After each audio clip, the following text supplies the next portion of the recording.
Feminismo para principiantes. Autoría de Nuria Varela. Capítulo 4. La tercera ola. Del feminismo radical al cyberfeminismo. Los mismos problemas que mutan sin desaparecer. Cita de Diana Velesi. Los Ángeles, Estados Unidos, 1951. Laura Brown prepara un pastel de cumpleaños para su marido. No le está quedando muy apetecible. A punto de terminar, recibe la visita de su vecina Kitty. Todo el mundo puede hacerlo, le dice Kitty, guapa y bien arreglada como siempre. ¿Por qué lo ves todo tan difícil? Laura cambia de conversación y pregunta a Kitty por su esposo. Esta le responde que está bien y añade suspirando: esos chicos son fenomenales. Y que lo digas, al volver de la guerra creo que se lo merecían. Lo habían pasado tan mal, dice Laura. ¿Qué? ¿Qué se merecían? Pregunta Kitty. A nosotras, supongo, y todo esto. Mientras contesta, Laura mira a su alrededor. Sus ojos recorren una cocina amplia, moderna y soleada, equipada con todo tipo de electrodomésticos. Laura Brown es una de las protagonistas de la película Las Horas. En el largometraje, tras aquella conversación en la cocina de su casa, Laura planea suicidarse, pero no se atreve. Tiene un niño pequeño, Richard, y está embarazada. Al final de la película, ese niño es un hombre enfermo que resuelve acabar con su propia vida. Laura viaja a Nueva York, donde vivía Richard, nada más enterarse de su muerte. Allí, esta vez en casa de Clarissa Bowen, la editora de los libros de su hijo, las dos mujeres hablan. Es natural que me sienta indigna, que me sienta como algo sin valor. Tú sobrevives y ellos no, dice Laura como para sí misma, mirando una foto de su hijo. ¿Ha leído los poemas?, le pregunta Clarissa, refiriéndose a los libros que Richard había publicado. Sí, y también la novela. La gente dice que la novela es muy dura. Me hizo morir en la novela. Ya sé por qué lo hizo. Me dolió. No puedo decir que no me doliera, pero sé por qué lo hizo.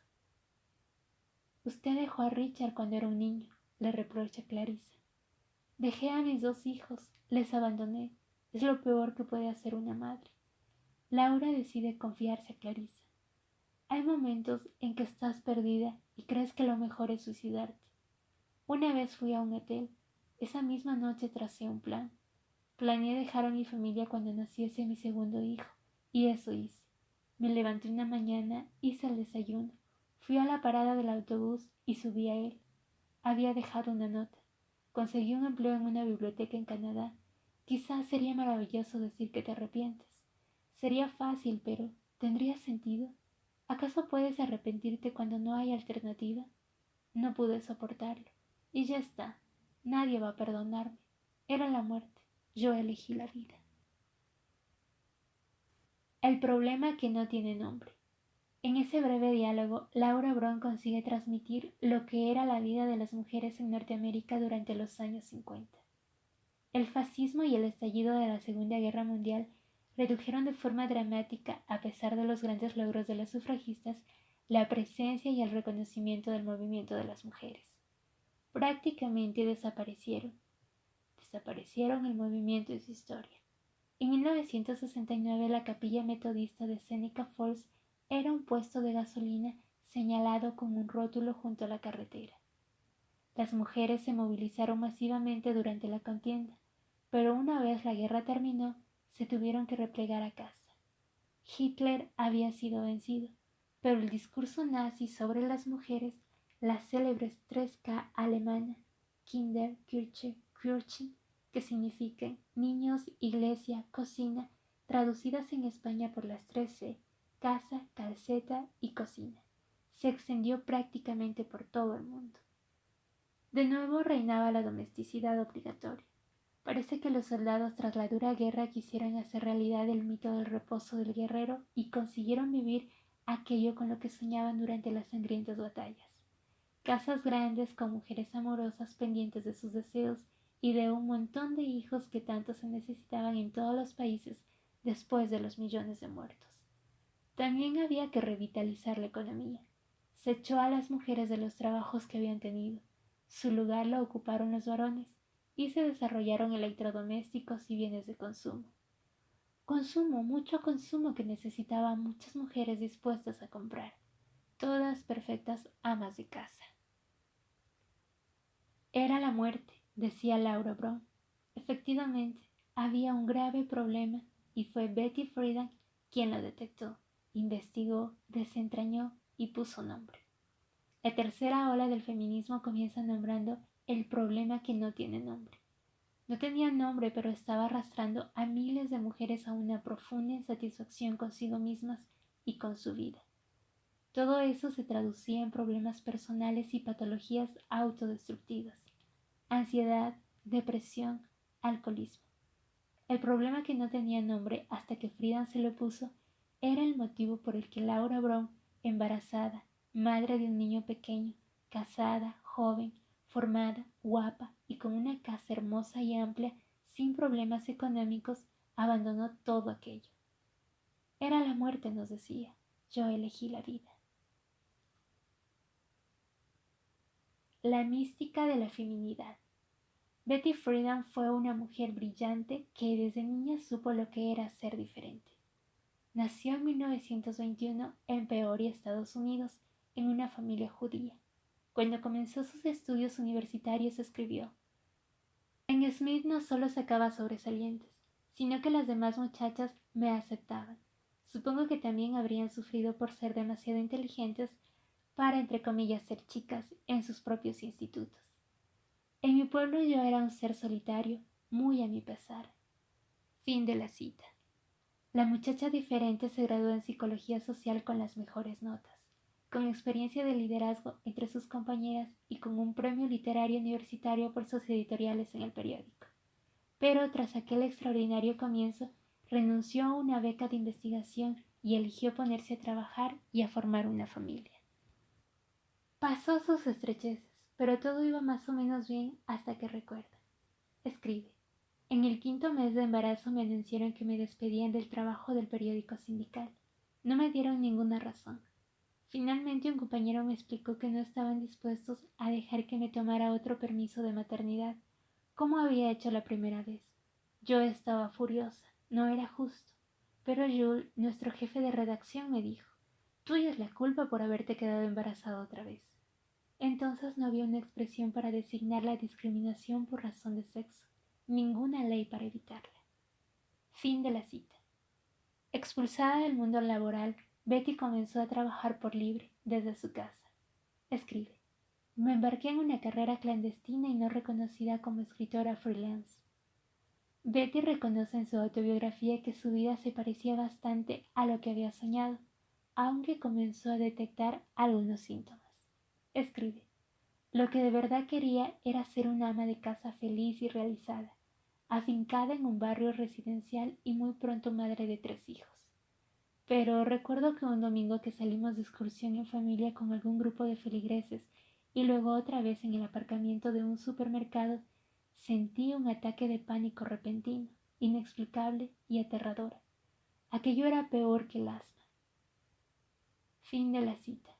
También con la distancia de los años, Betty analiza su matrimonio. Escribe: había llegado a un punto en el que dependía casi por completo de Carl, su marido, para relacionarme con otros adultos y gozar de su apoyo. Y además tenía que escribir aquellos artículos a la fuerza para contribuir a pagar nuestros gastos. Debí mostrarme menos indulgente con los negocios de Carl, pues teníamos un montón de pagos pendientes, y también con que no viniera a casa a cenar. Creo recordar una impresión de horror, de miedo indecible. Me sentía aturdida hasta que una noche me pegó. Y después lloró, aquella primera vez. Fin de la cita. Betty Friedan era el prototipo de la mujer norteamericana de su época, la década de los 50. Pero una serie de circunstancias la empujaron a profundizar tanto en sus sensaciones como en el mundo que la rodeaba. Así, ante una reunión de antiguas alumnas de la universidad, los organizadores pidieron a Betty que realizara un cuestionario. Era 1957. A partir de ahí, una serie de cabreos consecutivos llevaron a la publicación de su primer libro. Betty aceptó realizar el cuestionario por varias razones. Por un lado, se sentía culpable de no haber hecho las grandes cosas que todo el mundo esperaba de ella tras su brillante expediente académico. Al final su currículum decía: renunció a una beca en psicología, fue expulsada de su trabajo por estar embarazada y se dedica a escribir artículos superficiales para revistas femeninas. Pero además hacía escasas semanas que había leído un libro recién publicado y que había suscitado amplio debate: Mujer moderna, el sexo perdido, de Marinia Farham y Ferdinand Landenberg. Estos dos psicoanalistas freudianos sostenían la siguiente tesis con respecto a las mujeres norteamericanas. Escribían: estas tenían un nivel educativo demasiado alto, lo que les impedía adaptarse a su rol como mujeres. Fin de la cita. Poco más o menos decían que de aquellos barrios residenciales ideales en los que entre 9 de la mañana y 5 de la tarde no se movía nada que midiera más de 1 metro de alto, empezaba a surgir un rumor de desasosiego, de descontento y de ira. Si las amas de casa estadounidenses de los barrios residenciales no se sentían felices cuidando de sus hijos y utilizando los electrodomésticos con los que soñaban otras mujeres, el problema debía de residir en su educación. Aquello me puso furiosa, recuerda Frida. Por supuesto, había aceptado sin cuestionarlo todo aquel rollo freudiano sobre el papel de las mujeres. Al fin y al cabo, ¿acaso no había renunciado también yo a mi carrera para realizarme como esposa y madre? Pero la idea de que educar a las mujeres tenía consecuencias negativas para ellas mismas y sus familias sobrepasaba los límites. Betty decidió entonces hacer el cuestionario y luego aprovecharlo para escribir un reportaje, oponiéndose a las tesis de aquel libro y demostrar que la educación no era la causa de la frustración de las mujeres. Pero una vez realizado, las respuestas que le enviaron 200 mujeres suscitaban aún más preguntas que las que ella les había hecho. Las mujeres que aparentemente valoraban más su educación, que se mostraban más alegres y positivas con respecto a su vida, eran las que no encajaban exactamente en el rol de las mujeres, en el sentido en que se definía entonces esposa, madre, ama de casa, entregada a su marido, a sus hijos, al hogar. Las que manifestaban dedicarse únicamente a ello estaban deprimidas o totalmente frustradas. Tal vez el problema que impedía que las mujeres estadounidenses se adaptaran a su rol como mujeres no fuera la educación, sino aquella obtusa definición del rol de las mujeres. El problema femenino, como se le llamaba entonces. Las mujeres acudían al médico aquejadas de enfermedades extrañas sin diagnóstico, y los facultativos no daban con el motivo o el remedio de su síndrome de fatiga crónica. Betty decidió entonces escribir el artículo y con él llegó al segundo gran cabreo. Por primera vez en su vida de freelance, ninguna revista quiso publicárselo. A grandes males, grandes remedios. Si nadie quería publicar su reportaje, escribiría un libro. El contenido quedó definido una mañana de abril de 1959, cuando Betty escuchó a una madre de 4 hijos que estaba tomando café con otras madres en tono de resignada desesperación lo siguiente: es el problema. Soy la esposa de Jane y la mamá de Jane, especialista en poner pañales y monos de nieve, en servir comidas, en hacer de chofer. Pero yo, ¿quién soy como persona? Es como si el mundo siguiera adelante sin mí. Así fue como Friedan identificó lo que más tarde llamaría el problema que no tiene nombre. Según Betty Friedan, en aquella época se achacaba a las mujeres la responsabilidad de todo tipo de problemas. Que los niños hicieran pis en la cama, que sus maridos tuvieran úlceras, que el fregadero no reluciera, que las camisas no estuvieran bien planchadas, incluso que ellas no tuvieran orgasmos. Escribía: si una mujer tenía un problema en las décadas de 1950 y 1960, sabía que algo debía ir mal en su matrimonio o que algo le pasaba a ella. ¿Qué clase de mujer era si no se sentía misteriosamente realizada sacando brillo al suelo de la cocina? Frida se planteó escribir el libro en un año, pero tardó 5. Ella misma estaba inmersa en la mística de la feminidad y le costó muy caro salir.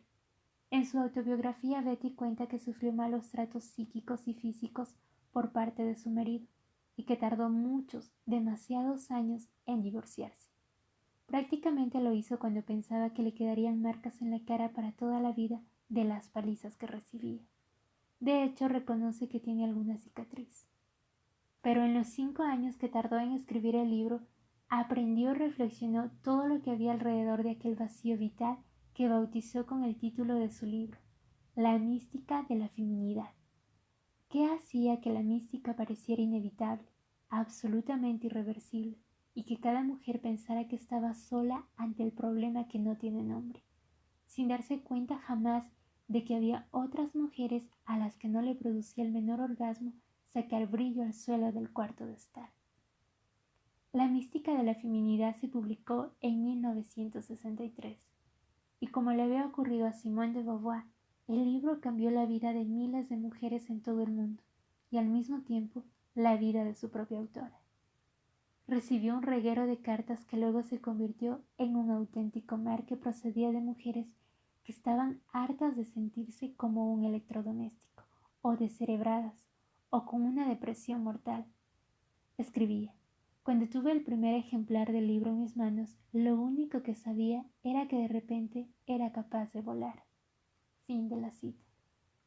El libro se convirtió en un bestseller. Friedan había dado en el clavo. La mística de la feminidad afirma que el valor más alto y la única misión de las mujeres es la realización de su propia feminidad. Asegura que esta feminidad es tan misteriosa e intuitiva y tan próxima a la creación y al origen de la vida que la ciencia creada por el hombre tal vez nunca llegue a entenderla. Pero por muy especial y diferente que sea, no es en manera alguna inferior a la naturaleza del hombre. Incluso puede que sea en algunos aspectos superior. El error, afirma esta mística, la raíz de los problemas de la mujer en el pasado, estriba en que las mujeres envidiaban a los hombres. Intentaban ser iguales que ellos, en vez de aceptar su propia naturaleza, que solo puede encontrar su total realización en la pasividad sexual, en el sometimiento al hombre y en consagrarse amorosamente a la crianza de los hijos. El libro se centraba solo en las mujeres privilegiadas de la clase media de los Estados Unidos. No daba una teórica explicativa ni del patriarcado ni del privilegio masculino, y tampoco presentaba estrategias alternativas de vida, pero en todo el mundo, a través de sucesivas traducciones, se convirtió en un clásico del feminismo. Su importancia estuvo en descifrar con lucidez el rol opresivo y asfixiante que se había impuesto a las mujeres de medio mundo y analizar el malestar y el descontento femenino. Friedan afirmaba de forma clara que la nueva mística convertía el modelo ama de casa, madre de familia, en obligatorio para todas las mujeres. No era un libro complejo, tenía un lenguaje claro y analizaba la vida cotidiana, su propia vida. Friedan escrutaba todo lo que le parecía significativo, incluso las revistas femeninas o las heroínas de Hollywood. Por eso facilitó a millones de amas de casa en distintos países referentes comunes con otras mujeres y les permitió identificar su situación de opresión como experiencia ya no personal, sino colectiva. La mística de la feminidad fue un revulsivo en un nuevo proceso de concienciación feminista al crear una identidad colectiva capaz de generar un movimiento social liberador. Además, para Friedan, el problema era político. Escribía: la mística de la feminidad, que en realidad era la reacción patriarcal contra el sufragismo y la incorporación de las mujeres a la esfera pública durante la Segunda Guerra Mundial, identifica mujer con madre y esposa, con lo que cercena toda posibilidad de realización personal y culpabiliza a todas aquellas que no son felices viviendo solamente para los demás. Fin de la cita. Acciones, no palabrería. Mi segundo libro de verdad fue el movimiento de mujeres que hizo posible la aparición de nuevos modelos. No le falta razón a Betty Friedan cuando explica así lo que fue su vida a partir de la mística de la feminidad. Metida en un continuo ajetreo de ir y venir dando conferencias por Estados Unidos, Europa e incluso países como Irán, también fue requerida para organizar lo que sería el comienzo del más amplio movimiento de mujeres que conocería la historia.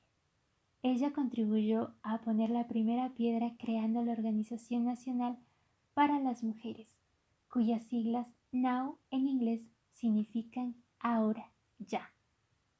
La mística de la feminidad había contribuido a la conciencia de las mujeres de su propia opresión, pero no veían cuáles eran los caminos para ir cambiando las cosas.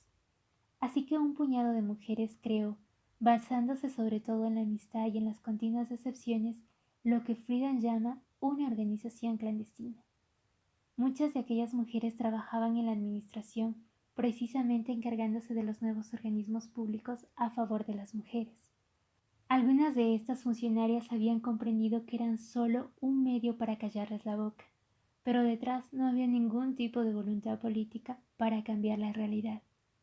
Cuando a Franklin Roosevelt Jr. le preguntaron en una rueda de prensa en la Casa Blanca en 1965 lo que pensaba hacer con respecto a la discriminación por razón de sexo, contestó: ya, discriminación sexual.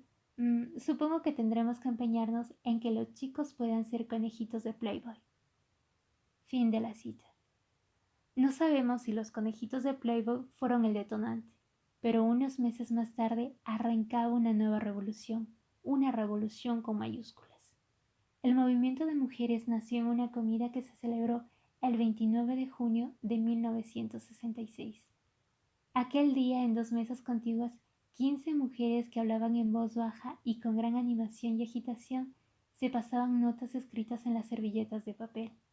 Se creó durante la tercera conferencia anual de las distintas comisiones sobre el estatus de las mujeres que se celebraba en Washington.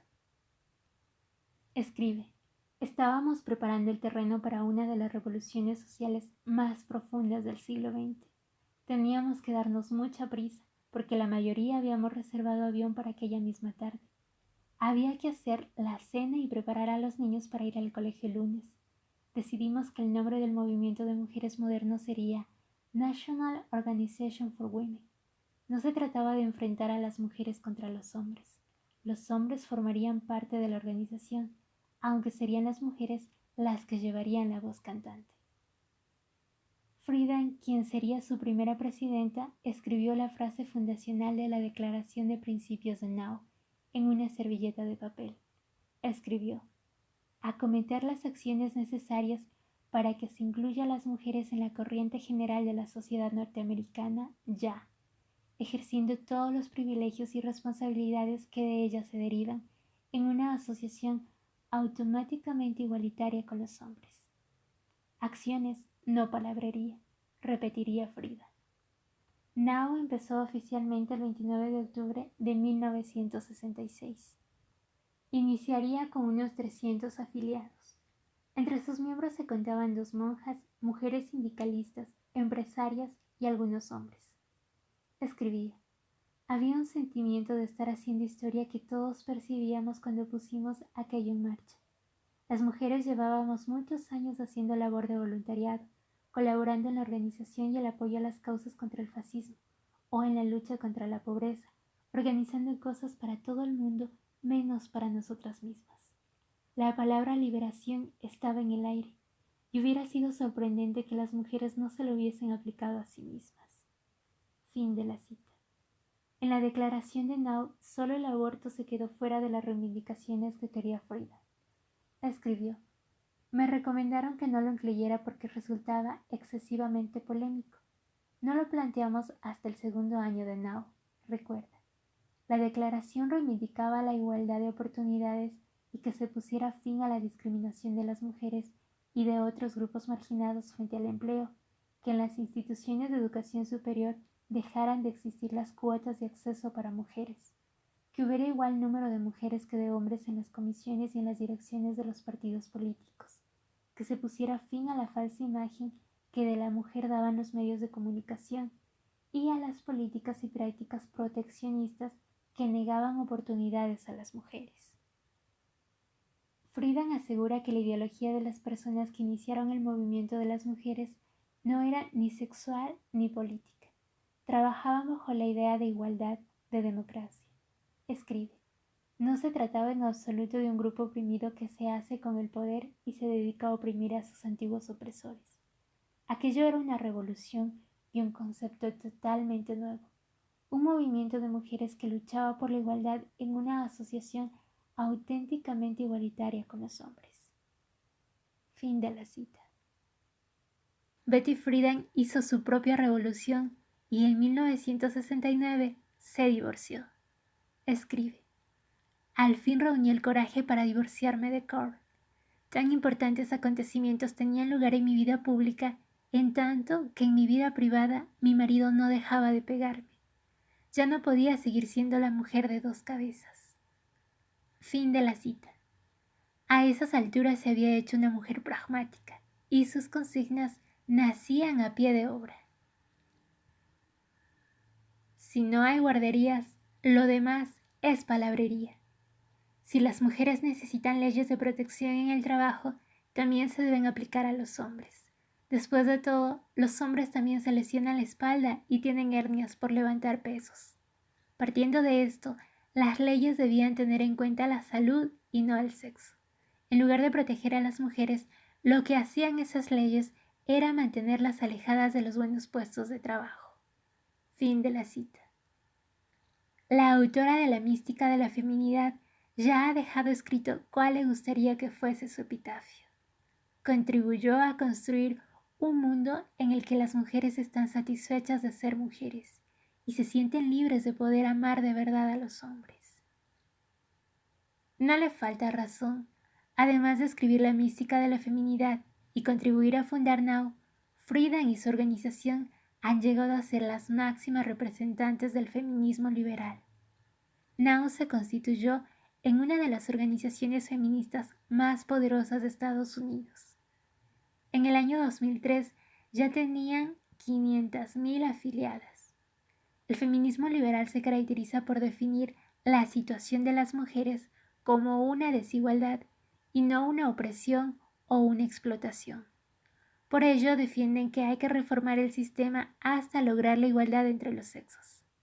Las liberales definieron el problema principal de las mujeres como su exclusión de la esfera pública y propugnaron reformas relacionadas con la inclusión de las mismas en el mercado laboral.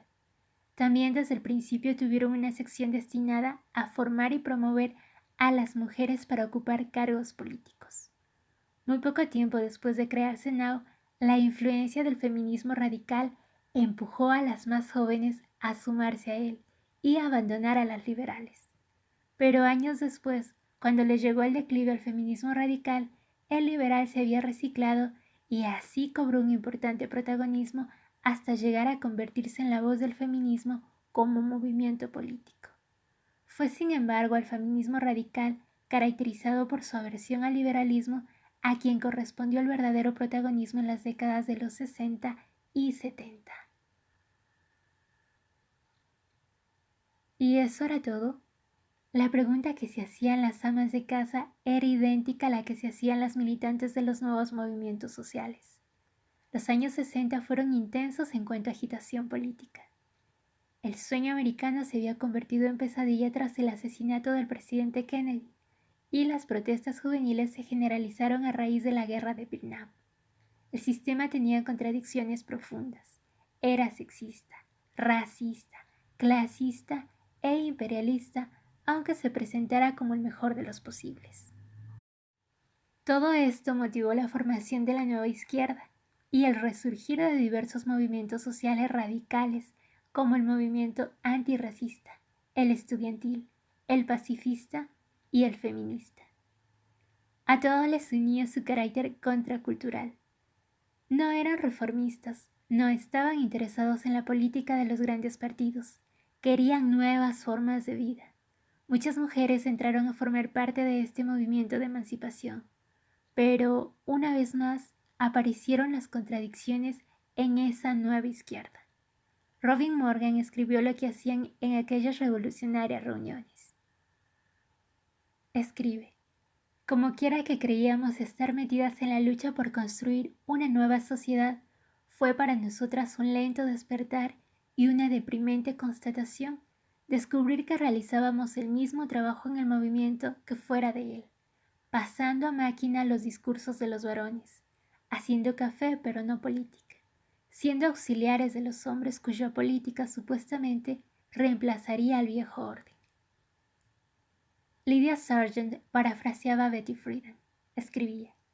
Después de limpiar y decorar las oficinas, preparar las cenas de los activistas, fotocopiar panfletos, contestar teléfonos, etc., no podían dejar de preguntarse: ¿y esto era todo? Fin de la cita.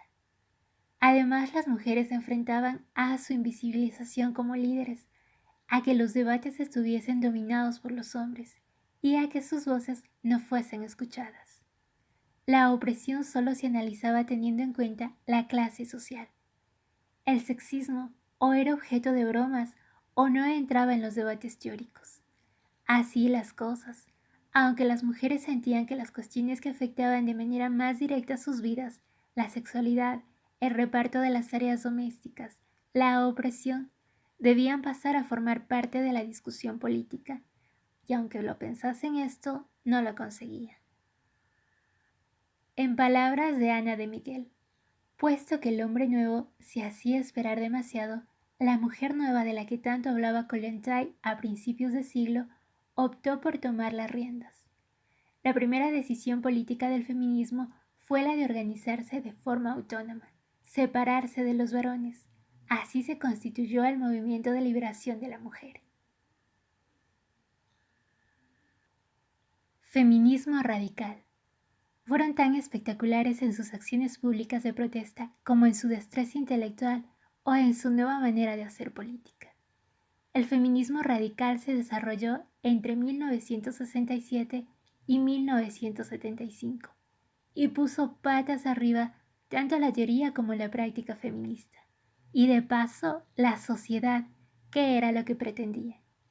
Las radicales consiguieron la famosa revolución de las mujeres del siglo XX, cambiando el día a día, desde la calle hasta los dormitorios. Estas jóvenes feministas llegaban tremendamente preparadas y armadas de herramientas como el marxismo, el psicoanálisis, el anticolonialismo o las teorías de la Escuela de Frankfurt. El feminismo radical tuvo dos obras fundamentales: Política sexual de Kay Millett, publicada en 1969, y La dialéctica del sexo, de Suleiman Firestone, editada al año siguiente. Fue Suleiman Firestone quien formuló el feminismo como un proyecto radical, como explica Celia Moros, en el sentido marxista de radical. Radical significa tomar las cosas por la raíz y, por lo tanto, irían a la raíz misma de la opresión. En estas obras se definieron conceptos fundamentales para el análisis feminista como el patriarcado, género y casta sexual. El patriarcado se define como un sistema de dominación sexual que es, además, el sistema básico de dominación sobre el que se levantan el resto de las dominaciones, como la de clase y raza. El patriarcado es un sistema de dominación masculina que determina la opresión y subordinación de las mujeres. El género expresa la construcción social de la feminidad y la casta sexual se refiere a la experiencia común de opresión vivida por todas las mujeres. El interés por la sexualidad es lo que diferencia al feminismo radical tanto de la primera y segunda ola como de las feministas liberales de Now. Para las radicales no se trata solo de ganar el espacio público, igualdad en el trabajo, la educación o los derechos civiles y políticos, sino también es necesario transformar el espacio privado. Son herederas de la revolución sexual de los años 60, pero desde una actitud crítica. Ya no son las puritanas del siglo XIX, pero tampoco se dejan engañar por la retórica de una revolución sexual que, en palabras de Alicia Puleo, traía carne fresca al mercado del sexo patriarcal. Con el eslogan de "lo personal es político", las radicales identificaron como centros de la dominación áreas de la vida que hasta entonces se consideraban, entre comillas, privadas, y revolucionaron la teoría política al analizar las relaciones de poder que estructuran la familia y la sexualidad. Consideraban que los varones, todos los varones, y no solo una élite, reciben beneficios económicos, sexuales y psicológicos del sistema patriarcal. Así, problemas tan enraizados y silenciados en la sociedad que aún hoy no se han solucionado, como la violencia de género, fueron puestos encima de la mesa por las radicales. Si lo personal es político, las leyes no se pueden quedar a la puerta de casa.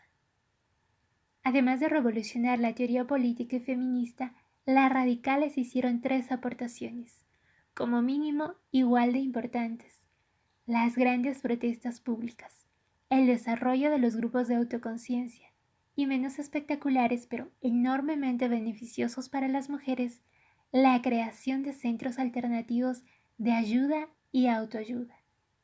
Las feministas no solo crearon espacios propios para estudiar y organizarse, también desarrollaron una salud y ginecología fuera de las normas del patriarcado, animando a las mujeres a conocer su propio cuerpo, y fundaron guarderías, centros para mujeres maltratadas, centros de defensa personal.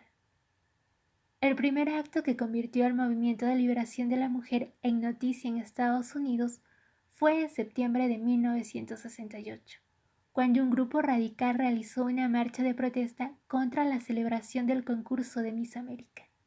En la manifestación contra la presentación de la mujer como objeto sexual estereotipado, las feministas tiraron cosméticos, zapatos de tacón alto y sujetadores en lo que llamaban un basurero de la libertad. Querían romper con el tradicional modelo de feminidad y reivindicar la diversidad de las mujeres y de sus cuerpos. En Gran Bretaña, 2 años después, en noviembre de 1970, el movimiento de la liberación de la mujer ocupó las primeras páginas de las noticias nacionales cuando las activistas invadieron la celebración del concurso de Miss Mundo, con sacos de harina, tomates y bombas fétidas, entonando la consigna: no somos hermosas, no somos feas, estamos enfadadas. Ese mismo año, las francesas, en otro acto cargado de simbolismo y de audacia por lo que suponían de ruptura del poder patriarcal, atrajeron todas las miradas. Depositaron una corona en uno de los monumentos nacionales más emblemáticos de París, la tumba del soldado desconocido situada en el Arco de Triunfo, en honor a su esposa desconocida. Otra campaña espectacular fue la desarrollada en Gran Bretaña y Alemania del Oeste en 1977 y en Italia en 1978. En los 3 países se organizaron movilizaciones denominadas Reclamar la Noche, que consistieron en marchas nocturnas con antorchas para reivindicar espacios seguros de noche para las mujeres, así como su derecho a la libre movilidad. Explica Mary Nash, tras relatar todos estos actos, que esta forma de desobediencia civil se convirtió en la nueva modalidad de protesta feminista. Su objetivo era obvio: querían sacar a la luz todos los mecanismos que ayudaban a mantener la opresión femenina y que hasta entonces estaban ocultos porque se consideraban, entre comillas, naturales, y desde luego nada dañinos para las mujeres. Además, las radicales querían extender sus análisis y con estos actos conseguían sensibilizar a toda la población sobre sus reivindicaciones. El feminismo radical nació en Estados Unidos, pero las protestas se extendieron por todo el mundo, especialmente en los temas más difíciles de cambiar, como eran los derechos sexuales y reproductivos. Entre las movilizaciones más destacadas estuvieron aquellas en las que las mujeres se autoinculpaban de actuaciones que eran juzgadas como delitos y que ellas estaban convencidas de que, lejos de poder ser sancionadas, eran derechos arrebatados. Así, en 1971 se publicó en Francia el Manifiesto de las 343 Salopes, donde otras tantas mujeres ratificaban una confesión abierta: yo he abortado. En la declaración firmaban mujeres de renombre como Simone de Beauvoir o la actriz Catherine Deneuve, cuando aún existía la penalización del aborto por ley. En 1973 se realizó un acto parecido en Alemania Occidental. También España se sumó a este tipo de protestas. Una de las primeras fue el acto masivo de desobediencia civil, que tuvo una enorme repercusión en los medios, en el que, al igual que las francesas, un montón de mujeres españolas firmaban una confesión: yo también soy adúltera. El objetivo: la despenalización del adulterio y el fin del trato jurídico discriminatorio para las mujeres. Estas movilizaciones tuvieron un fuerte impacto en la opinión pública. Las feministas consiguieron convertir en político aquello que tenía que ver con la subordinación de las mujeres y hasta entonces era considerado entre comillas natural. Todo era nuevo, tanto las formas de protesta como las ideas. Por eso las movilizaciones aparentemente realizadas de forma espontánea y seguidas masivamente en tantos países estaban cuidadosamente planificadas y eran tremendamente simbólicas y subversivas. Todo iba encaminado a acabar con esa posición de subalternas que tenían las mujeres en la sociedad. Pero si las movilizaciones consiguieron cambiar opiniones y puntos de vista en la opinión pública, los grupos de autoconciencia cambiaron realmente a las mujeres. La mayoría de las historiadoras considera que la formación y el desarrollo internacional de los miles de grupos de autoconciencia en los países europeos, latinoamericanos y en Estados Unidos fue una nueva forma política y de organización de la práctica feminista y una de las aportaciones más significativas del movimiento feminista radical. En 1967 se crea en Chicago el primer grupo independiente y en la misma época el New York Radical Women, fundado por Sulamit Firestone y Pam Allen. Se trataba de que cada mujer participante explicara cómo sentía ella su propia opresión. Se pretendía propiciar la reinterpretación política de la propia vida y poner las bases para su transformación. Los grupos fomentaban la autoestima de las mujeres, de cada una de las mujeres. Daban valor a la palabra de la mujer tanto siglo silenciada y despreciada, y a las palabras de las mujeres individualmente. En ellos cada mujer se iba reconociendo como persona con identidad propia. Era importante lo que cada una sentía, lo que cada una pensaba. No se trataba de cómo debían ser, sino de cómo eran realmente. Como dice Mary Nash, ese proceso fue decisivo para crear el camino de liberación, independencia y autonomía personal, y por tanto, colectiva. A través de estos grupos de discusión, las reflexiones teóricas sobre la política sexual se convirtieron en práctica feminista, desafiando la idea predominante acerca de que las relaciones entre hombres y mujeres eran de índole natural.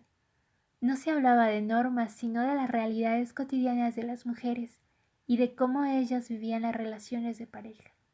Al contar, explicar y debatir esas experiencias personales, las mujeres pusieron en evidencia que se trataba de relaciones políticas de poder. Mary Nash escribe: a diferencia del feminismo histórico que cuestionó las prácticas del poder formal discriminatorio de instituciones y de gobiernos, el movimiento de liberación de la mujer identificó al varón como el opresor, que por tanto estaba en casa.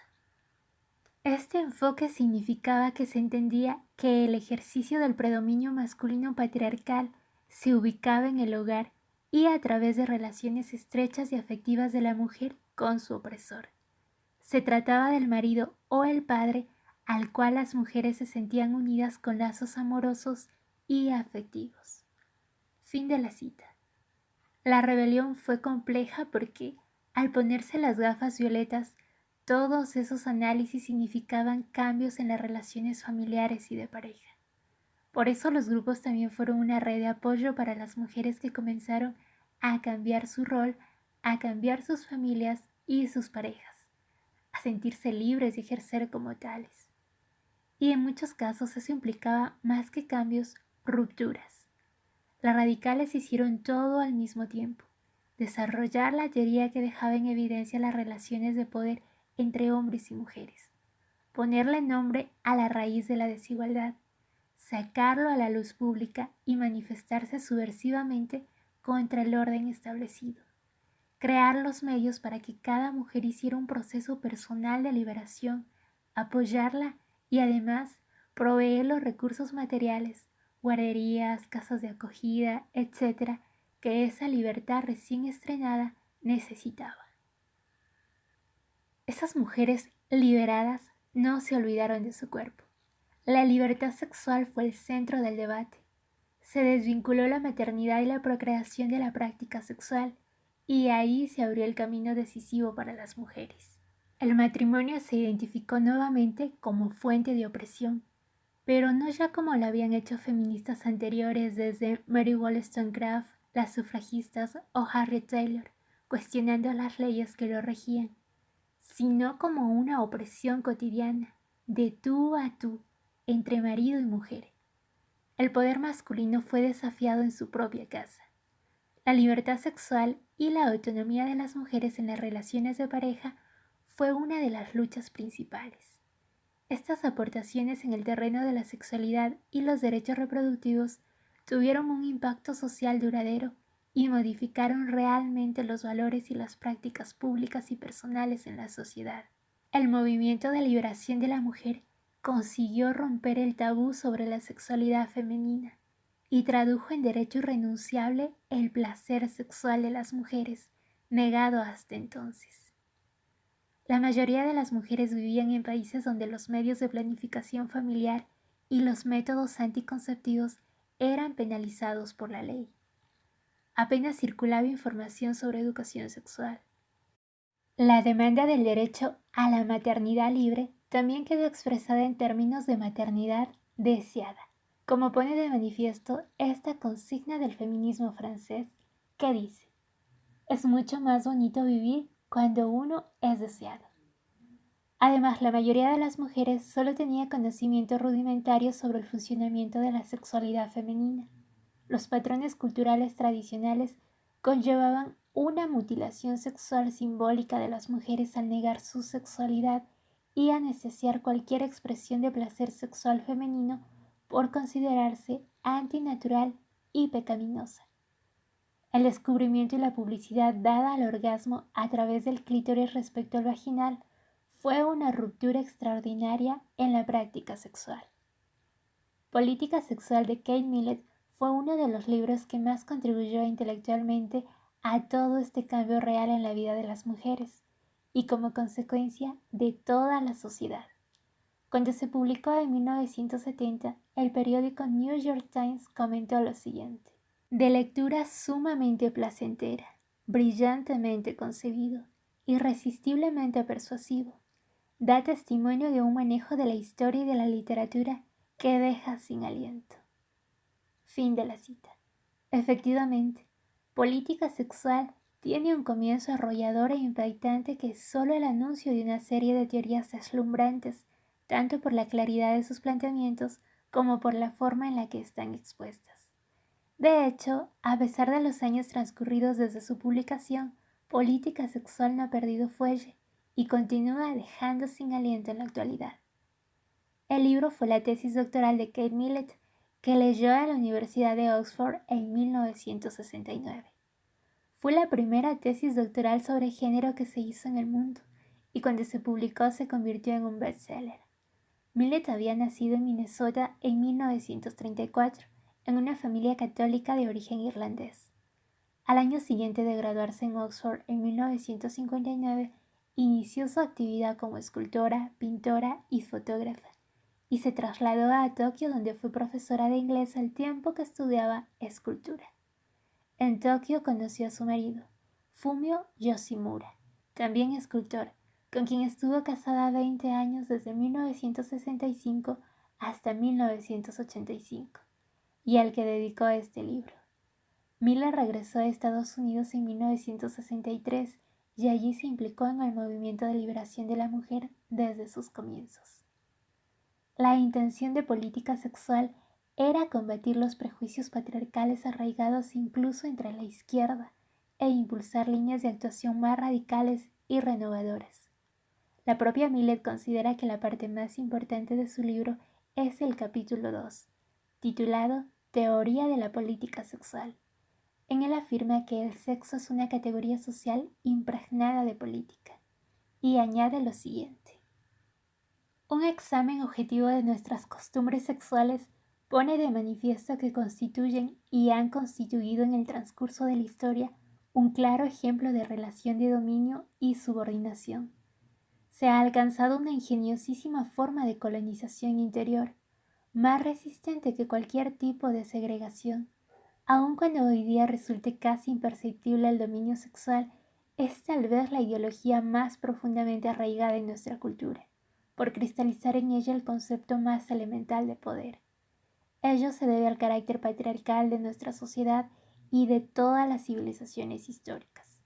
Recordemos que el ejército, la industria, la tecnología, las universidades, la ciencia, la política y las finanzas, en una palabra, todas las vías del poder, incluida la fuerza coercitiva de la policía, se encuentran por completo en manos masculinas.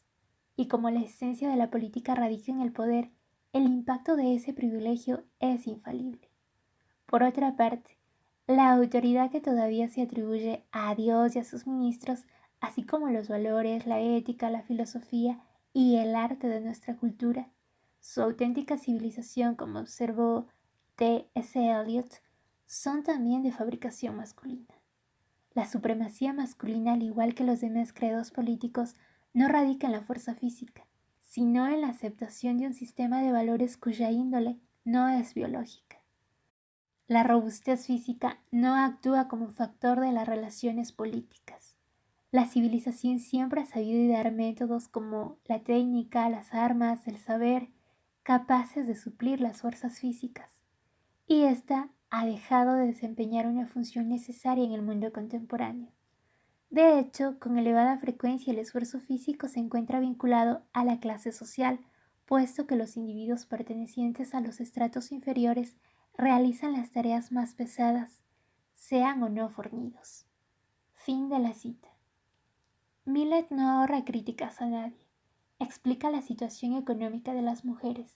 Escribe: uno de los instrumentos más eficaces del gobierno patriarcal es el dominio económico que ejerce sobre las mujeres, ya que en las sociedades patriarcales la mujer siempre ha trabajado, realizando con frecuencia las tareas más rutinarias o pesadas. El problema central no gira en torno al trabajo femenino, sino a su retribución económica. Fin de la cita. Y a continuación escribe sobre el sindicalismo. Dice lo siguiente: aunque las reformas laborales beneficiaron por igual a los hombres, las mujeres y los niños, los varones fueron los únicos favorecidos por el movimiento sindicalista. Los sindicatos eran para la mujer asalariada una necesidad mucho más apremiante que el voto. Sin embargo, el movimiento sindicalista demostró y sigue demostrando un interés ínfimo por ella. Por ello, las mujeres representaban una mano de obra desorganizada y escandalosamente barata, a la que se podía explotar con mayor facilidad que a los hombres y despedir, dejar en paro o denegar trabajo siempre que resultase conveniente. La situación no ha cambiado mucho desde entonces. Fin de la cita. También cuestiona Millet paso a paso las teorías freudianas e inaugura la irreverencia sistemática a los, entre comillas, dioses del conocimiento. Antes que ella lo habían hecho otras feministas como Wollstonecraft con Gusseau, por ejemplo. Pero Millet no deja títere con cabeza. Ella es la primera que lleva las relaciones de poder entre hombres y mujeres a una tesis doctoral. Pero además es tremendamente impertinente y pone nombre a las grandes mentiras o a las grandes exclusiones que todavía hoy los niños y las niñas estudian en el colegio.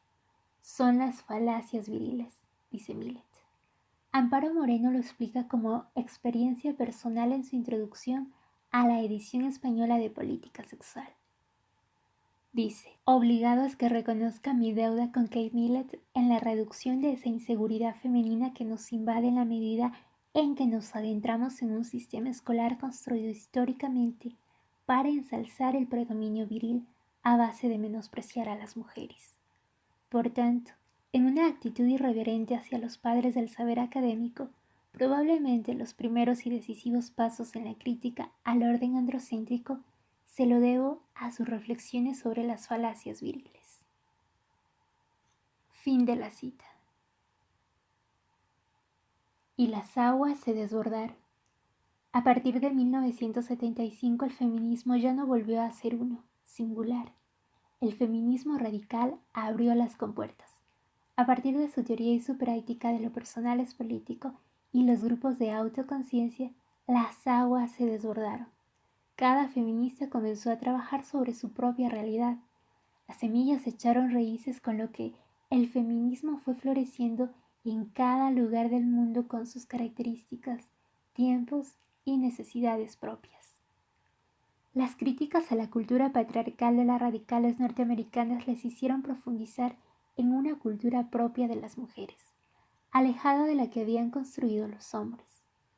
De ahí nacería el feminismo cultural que, cuando se importó a Europa y fue traducido y asimilado, se convirtió en el feminismo de la diferencia. Este tiene sus máximos exponentes en Francia e Italia, y también presentan características distintas entre ellos.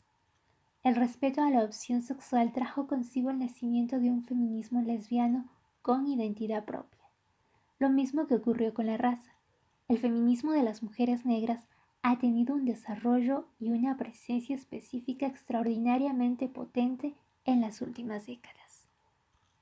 Un nuevo feminismo, el feminismo institucional, se desarrolló a partir de las conferencias internacionales de la mujer auspiciadas por la ONU y la entrada en los distintos gobiernos de las reclamaciones políticas de las feministas, y más recientemente con la llegada de mujeres políticas surgidas del feminismo. También el feminismo académico nacido en las universidades ha tenido su particular personalidad, en España especialmente relevante, así como el desarrollo de las nuevas tecnologías ha hecho florecer el ciberfeminismo.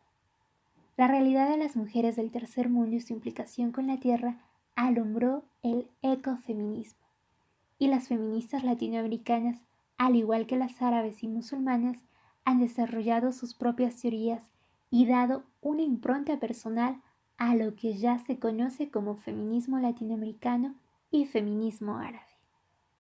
Así, a partir de los años 70, el feminismo nunca más ha vuelto a ser uno. La explosión del feminismo radical en todos los sentidos, para bien y para mal, tuvo varias causas.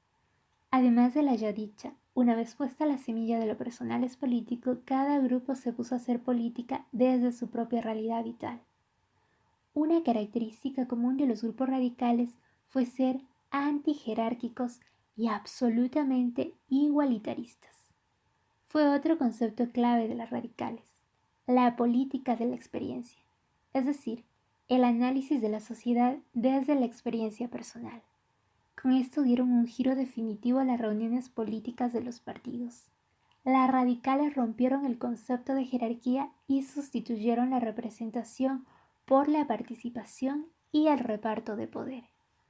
Ninguna mujer tenía más poder o más peso que otra. Y como dice Ana de Miguel, esa forma de entender la igualdad trajo muchos problemas, tantos como que la mayor parte de las líderes fueron expulsadas de los grupos que ellas mismas habían creado. Joe Freeman supo reflejar esta experiencia personal en su obra La tiranía de la falta de estructuras. Por otro lado, lo que había sido la fuerza del feminismo radical fue también causa de su desaparición. Este se basaba en la hermandad o sororidad de todas las mujeres. La hermandad de las mujeres es poderosa, rezaba otro eslogan de la época. Pero ese afán de unidad no se pudo mantener en cuanto entraron en cuestión diferencias como las ya mencionadas de raza, religión u opción sexual. El hecho de que el feminismo ya no se pueda nombrar en singular, de que nunca más haya vuelto a mantener la unidad de las sufragistas o de las radicales, no quiere decir que esté enfrentado, aunque en ocasiones así ha sido.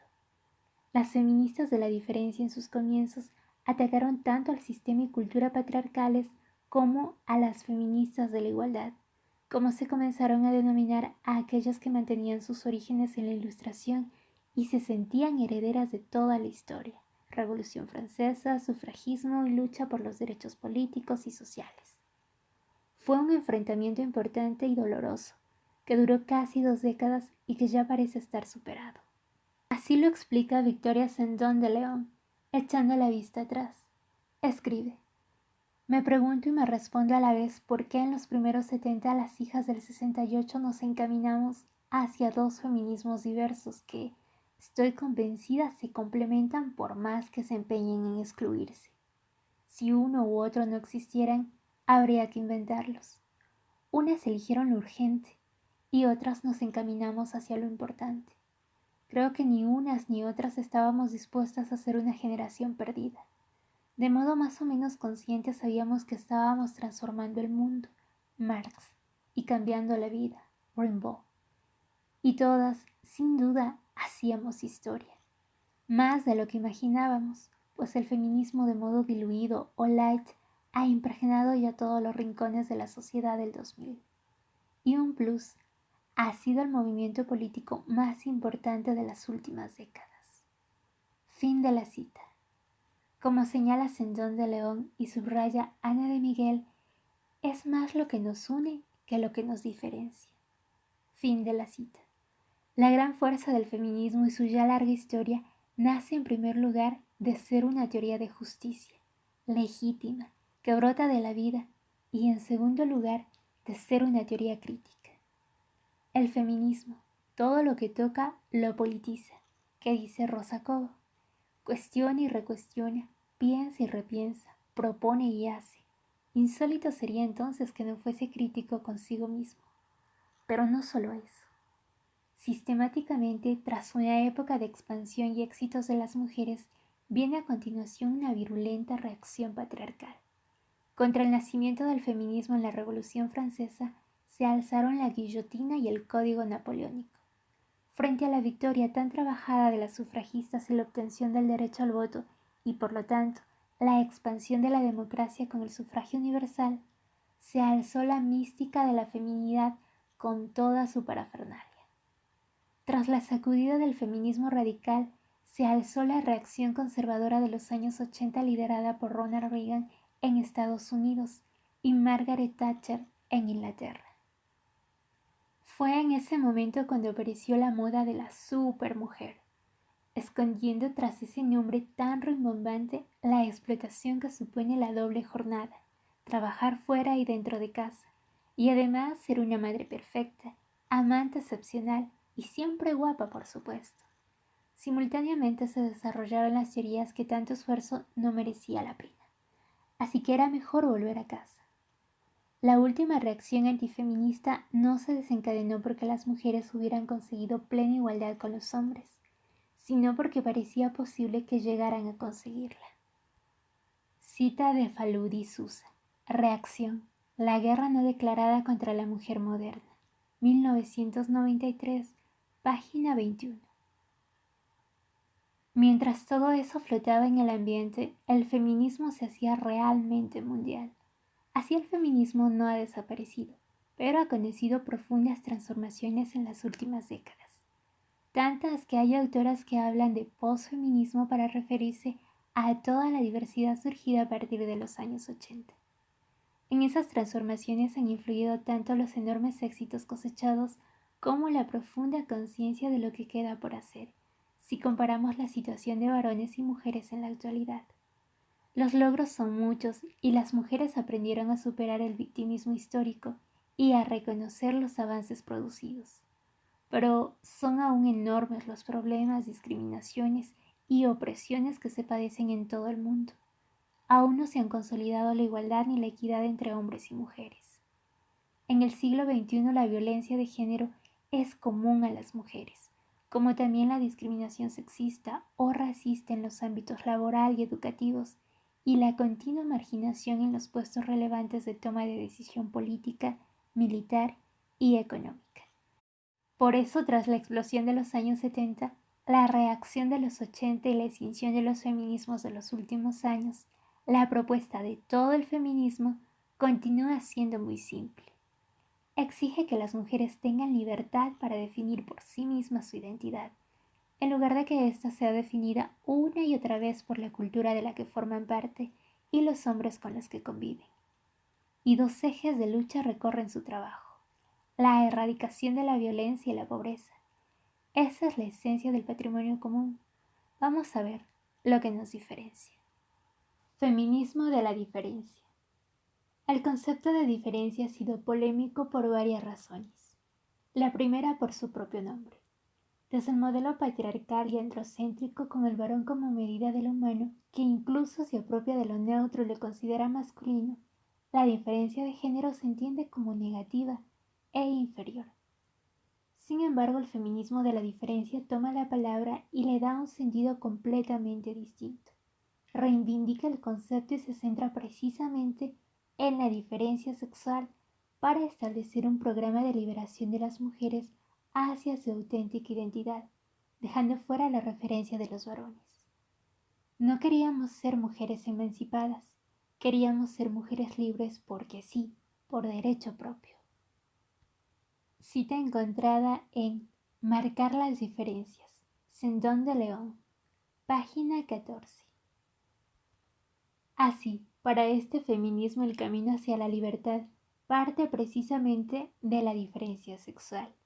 En el mismo texto encontramos lo siguiente.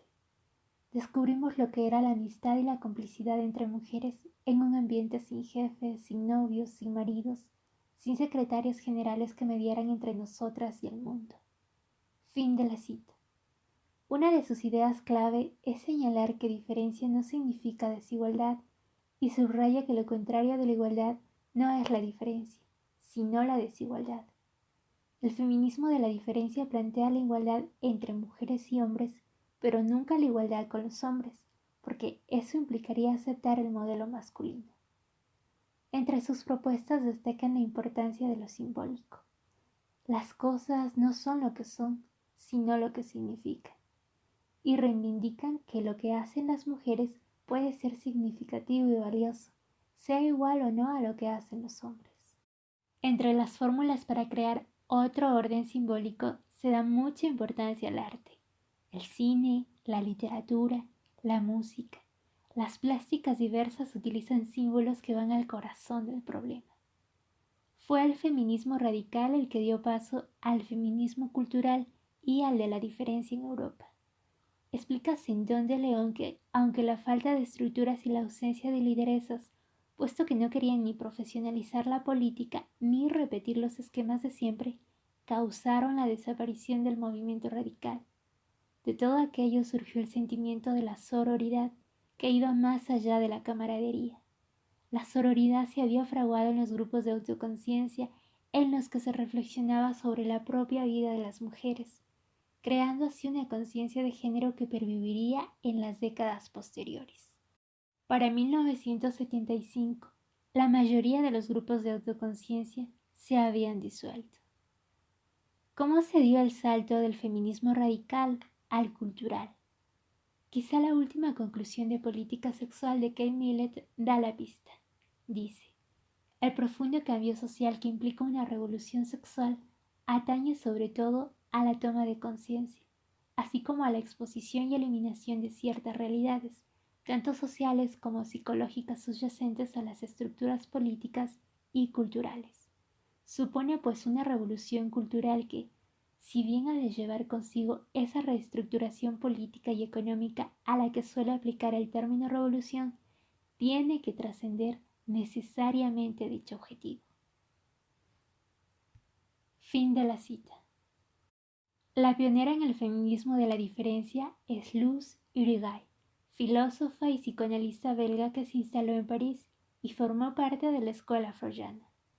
En 1969 comenzó a enseñar en la Universidad de Vincennes en el departamento de psicoanálisis, pero después de la publicación de su obra Speculum, fue expulsada tanto de la escuela freudiana como de la universidad. Junto a Luz Irigaray, Annie Leclou y Hélène Cixous son las más destacadas representantes del feminismo francés de la diferencia. El grupo Psicoanálisis y Política que formaron surgió en los 70 y es un referente ineludible del feminismo francés, pero realmente es un feminismo solo para filósofas, pues sus textos son tremendamente crípticos y oscuros. No así sus críticas al feminismo de la igualdad, que son muy claritas. Lo descalifican porque consideran que es reformista, asimila a las mujeres a los varones y no logra salir de la dominación masculina. Sus partidarias protagonizaron duros enfrentamientos con otros feminismos, pero Irigaray y Cixous innovaron la teoría feminista al insistir en la subversión del lenguaje masculino, la reivindicación de la escritura femenina y la creación de un saber femenino. También en Italia surgió una importante corriente del feminismo de la diferencia. A finales de los 60 y durante toda la década siguiente, Italia fue uno de los países más activos dentro del movimiento feminista. Aunque la mayoría de los grupos estaban ligados a la política de izquierda, entre ellos apareció Carla Alonsi con su obra Escupamos sobre Hegel, una crítica despiadada a la cultura patriarcal y de paso a las aspiraciones igualitarias de un cierto feminismo colonizado, ya que la igualdad es un principio jurídico, mientras que la diferencia supone una realidad existencial. Afirmaba Alonsi tajante: la igualdad entre los sexos es el ropaje con el que se disfraza hoy la inferioridad de la mujer. Fin de la cita. De aquella actividad surgieron varias iniciativas, entre ellas la Librería de Mujeres de Milán y la Biblioteca de Mujeres de Parma, con el propósito de crear espacios para las mujeres en los que se diera a conocer su pensamiento. Mantienen que la ley del hombre nunca es neutral y que la idea de resolver la situación de las mujeres a través de leyes y reformas generales es descabellada. Lo más característico del feminismo italiano de la diferencia es el término affidamento, que se puede traducir como confiar o dejar una cuestión en manos de otra persona.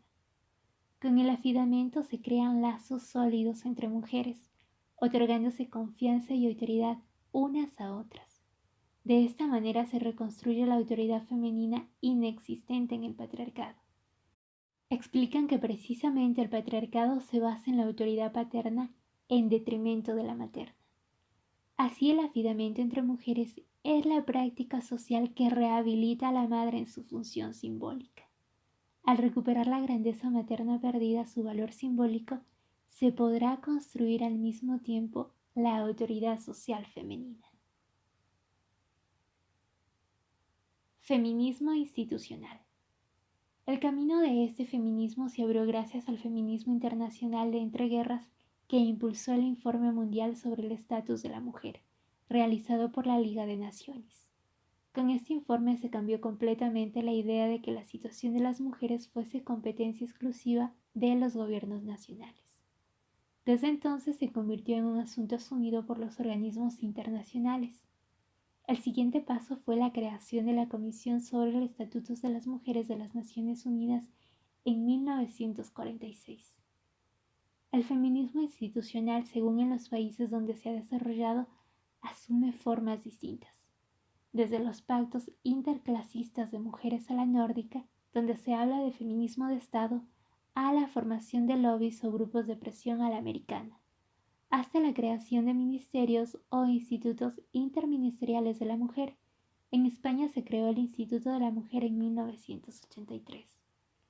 Al margen de los logros concretos en cada país, el feminismo institucional tiene en común lo que supone un cambio radical respecto a todos los feminismos anteriores: su apuesta por situarse dentro del sistema. Por un lado, ha traído avances respecto al inmovilismo que suponía la postura anterior de no aceptar los pequeños cambios. Por otro, hay quienes consideran incluso que el institucional no es feminismo. Entre quienes sostienen esta postura de que el feminismo institucional no es feminismo, se encuentra la persona que está leyendo este libro. Prosigo con la lectura. Lo cierto es que el asentamiento del feminismo institucional ha supuesto un cambio lento y difícil para todo el feminismo, ya que este es un colectivo que, aparte de su vocación radical, siempre se había desarrollado alejado del poder. No hay nada más ajeno al feminismo que lo políticamente correcto. La primera conferencia mundial de la ONU sobre la mujer se celebró en Ciudad de México en 1975. El mismo que había sido decretado por Naciones Unidas como Año Internacional de la Mujer. A Ciudad de México acudieron 6.000 mujeres pertenecientes a organizaciones no gubernamentales de 80 países distintos, con la idea de hablar sobre la formación para el empleo, la planificación familiar y el trabajo. Pero apenas tuvieron oportunidad de hacerlo. Las delegaciones oficiales, muchas de ellas encabezadas por esposas de jefe de Estado, y compuestas mayoritariamente por hombres, estaban allí para promover sus propios intereses políticos y no los derechos de las mujeres. A pesar de los tibios avances conseguidos, en México se utilizó la conferencia para hacer otras políticas, que no eran políticas para las mujeres. Cuando Lee Robin de Israel se levantó para hablar, las delegaciones de los bloques árabe y comunista abandonaron la sala. Luis Echeverría, a la sazón presidente de México, anunció que la liberación de las mujeres requería la transformación del orden económico mundial, mientras que los bloques soviético y chino defendieron a ultranza que cualquier plan de acción mundial a favor de la igualdad de las mujeres carecía básicamente de sentido, mientras no se acabara con el colonialismo, el neocolonialismo, el racismo y la dominación extranjera.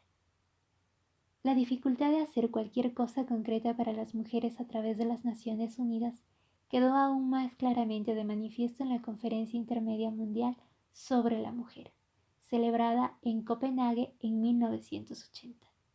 Pero en Nairobi en 1985 las cosas comenzaron a cambiar. Allí se celebró la Conferencia del Tercer Mundo patrocinada por Naciones Unidas sobre Mujeres Internacionales. Conferencia Mundial para el Examen y la Evaluación de los Logros del Decenio de las Naciones Unidas para la Mujer, Igualdad, Desarrollo y Paz. A la conferencia de Nairobi, que duró 10 días, acudieron cerca de 17.000 mujeres procedentes de 159 países, la mayoría de ellas para participar en el foro extraoficial denominado Fórum 85. El movimiento de mujeres surgió en Nairobi con suficiente fuerza como para imponer su propia agenda con las preocupaciones de las mujeres a la agenda política masculina. Pero donde se dio realmente el salto definitivo fue en la Cuarta Conferencia Mundial de Mujeres de las Naciones Unidas que se celebró en Pekín en 1995. 40.000 mujeres de todos los colores acudieron a la capital china, bien como miembros de organizaciones no gubernamentales, bien como delegadas oficiales. Las delegadas y representantes de ONGs y de movimientos de todo el mundo dieron una muestra impresionante de poder en Pekín. Hubo como siempre intentos del Vaticano y de los estados musulmanes para evitar la resolución sobre el derecho de las mujeres a controlar su propio sistema reproductivo, así como una polémica de última hora sobre el derecho de las mujeres musulmanas a caminar sin ocultarse por las calles de sus respectivos países. Pero los reaccionarios se vieron desarmados ante la enorme capacidad política y la habilidad táctica de las delegadas. El plan de acción que resultó al final afirmaba los derechos básicos de las mujeres de todo el mundo a controlar su propia sexualidad y el proceso reproductivo, y consideraba delictivos la mutilación genital y los malos tratos infligidos a las mujeres en la casa o en la calle. El plan exigía que las mujeres tuvieran acceso a la misma educación que los hombres y a créditos bancarios para crear sus propias empresas. También se sugirió que en el Producto Nacional Bruto de todas las naciones se incluyera el cómputo del trabajo no retribuido realizado por las mujeres en sus hogares y en sus comunidades. En Pekín, por primera vez en la historia, se dijo alto y claro, y quedó por escrito, que los derechos de las mujeres son derechos humanos. Las más modernas, ecofeminismo y cyberfeminismo. Entre la variedad de corrientes dentro del feminismo de los últimos años, quizá las más modernas sean el ecofeminismo y el cyberfeminismo. En el ecofeminismo se unen tres movimientos: el feminista, el ecológico y el de la espiritualidad femenina. Así lo define la Women's Environment Network, la red de mujeres ambientalistas. Aunque también dentro del propio ecofeminismo hay varias corrientes. Lo característico es su capacidad de construcción y no solo de defensa ante el arrollador desarrollismo sexista.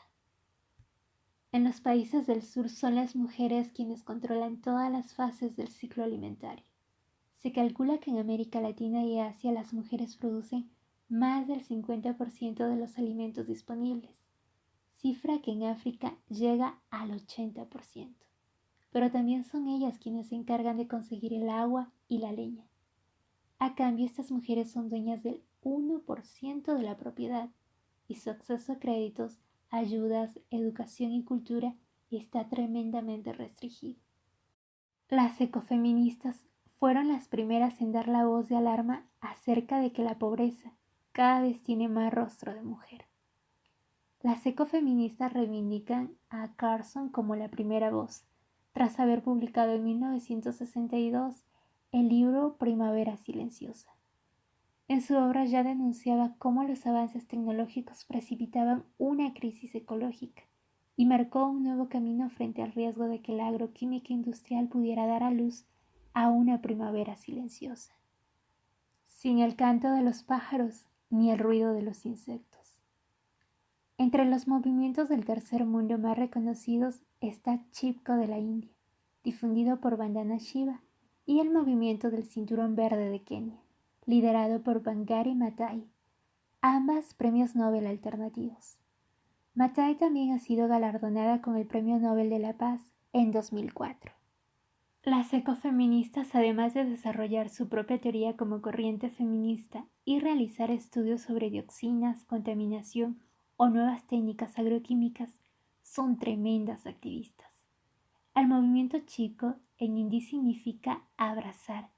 Nació cuando las mujeres se opusieron a la deforestación en el estado indio de Uttar Pradesh en los años 70. Las mujeres se abrazaban a los árboles para evitar que fueran cortados. La campaña culminó en 1980, cuando el gobierno indio dio su aprobación a una moratoria en la tala de árboles. El movimiento entonces inició una campaña masiva de plantación. El Cinturón Verde, programa creado en 1977 por Maathai, combina el desarrollo comunitario con la protección medioambiental. Maathai se puso en marcha ante la reflexión de que no podemos esperar sentadas a ver cómo se mueren nuestros hijos de hambre. Desde entonces, las mujeres del Cinturón Verde han plantado 30 millones de árboles y creado 5.000 guarderías. Internet está siendo una herramienta fundamental en el desarrollo del feminismo.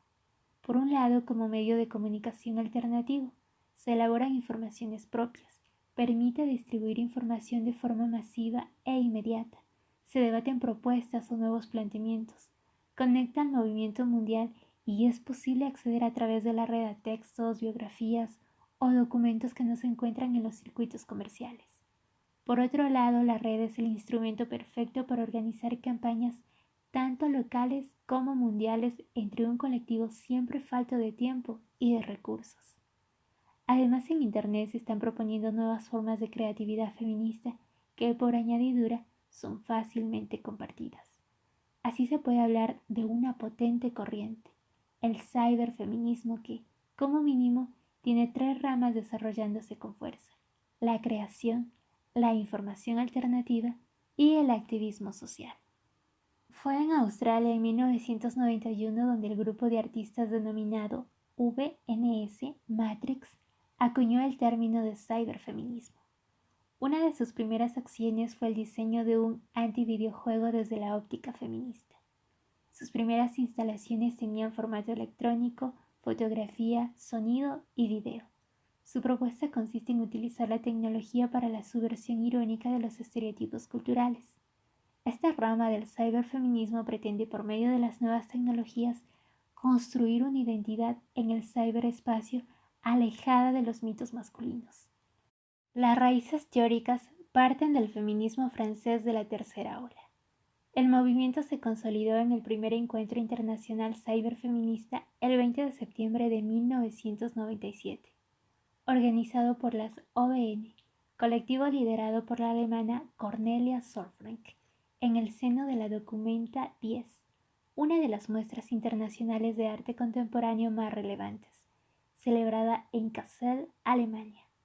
El cyberfeminismo se define a sí mismo como fresco, desvergonzado, ingenioso e iconoclasta, y no le falta razón.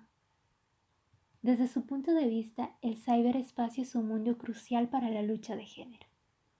Una segunda rama se inició en el desarrollo de la perspectiva de género y el uso estratégico de las redes sociales electrónicas. Este ciberfeminismo social surgió en 1993 en la Asociación para el Progreso de las Comunicaciones, donde se creó el grupo APC Mujeres, con la intención de utilizar las nuevas tecnologías para el empoderamiento de las mujeres en el mundo. La australiana Karen Banks, desde el servidor GreenNet en Londres, y la periodista británica Sally Burch, desde la agencia alternativa de la información Alaya en Ecuador, serán sus promotoras.